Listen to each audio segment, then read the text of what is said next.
সাম্প্রতিককালে আমাদের গত মঙ্গলবার থেকে দুই দেশের মধ্যে যে পরিবেশ সৃষ্টি হয়েছে আমাদের এর মধ্যে অত্যন্ত উদ্বিগ্নতা সৃষ্টি করেছে পার্শ্ববর্তী দেশ হিসেবে এবং অবশ্যই ক্রিকেট বোর্ড থেকে।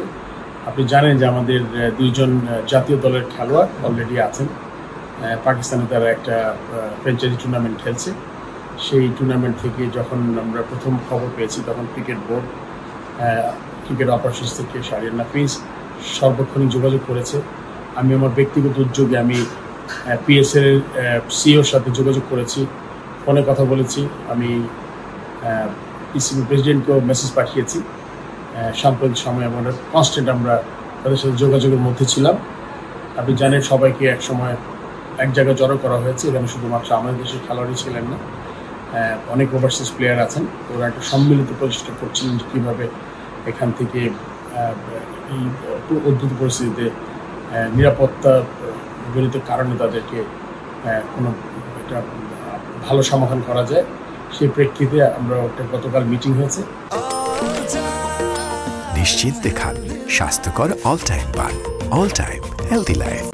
এবং মিটিংয়ের পরে ডিসিশন হয়েছে আজকে কোনো এক সময় একটা তারা চেষ্টা করবে যাতে সব খেলোয়াড়কে এখান থেকে নিরাপদ জায়গায় সরিয়ে নেওয়া যায়। এবং তার সাথে সাথে আমাদের বোর্ড থেকে বাংলাদেশ হাই কমিশনের মিলিটারি অ্যাটাচের সাথেও যোগাযোগ করা হয়েছে এবং সার্বক্ষণিক তার সাথে যোগাযোগ করেছে আমাদের ক্রিকেট বোর্ড।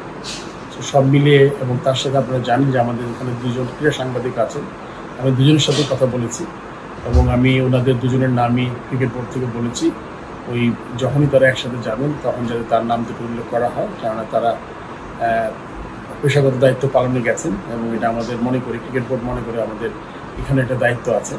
আমরা চেষ্টা করছি তাদেরও একসাথে আমরা যাতে ওখান থেকে বের করে কোনো নিরাপদ জায়গায় যখন যাবে প্লেয়ার একসাথে যেতে পারে। তো এটা আসলে এই উদ্যোগটা আমরা কনস্ট্যান্ট গত 3 দিন বুধবার, বৃহস্পতিবার এবং আজকে শুক্রবার, এই 3 দিন আমরা সারাক্ষণই যোগাযোগ করার চেষ্টা করেছি এবং একটা বোধহয় খুব শীঘ্রই একটা সমাধানে আসবে পাকিস্তান ক্রিকেট বোর্ড এবং আজকে বিকালের মধ্যে একটা ডিসিশন হবে এবং তারা হয়তো বা তাদের অন্যত্র সরিয়ে নেওয়ার চিন্তা ভাবনা করছে এবং অবশ্যই যাদের নিরাপদভাবে যদি নিয়ে যেতে পারে এই জন্য সব ধরনের চেষ্টা করবে তারা, এটা আমি জানতে পেরেছি। সো এই ব্যাপারটা আমার মনে হয় যে বোর্ড সভাপতি হিসাবে প্রথম থেকেই টপ প্রায়োরিটি দিয়েছি আমি। এই টপ প্রায়োরিটি দেওয়ার কারণেই আমি তাদের সাথে ব্যক্তিগতভাবে বোর্ড থেকে যোগাযোগ করেছি, ব্যক্তিগত আমিও উদ্যোগ নিয়েছি এবং আমি আশা করি এটার একটা সুন্দর সমাধান হবে এবং আমি আশা করব সবাই নিরাপদে থাকতে পারে।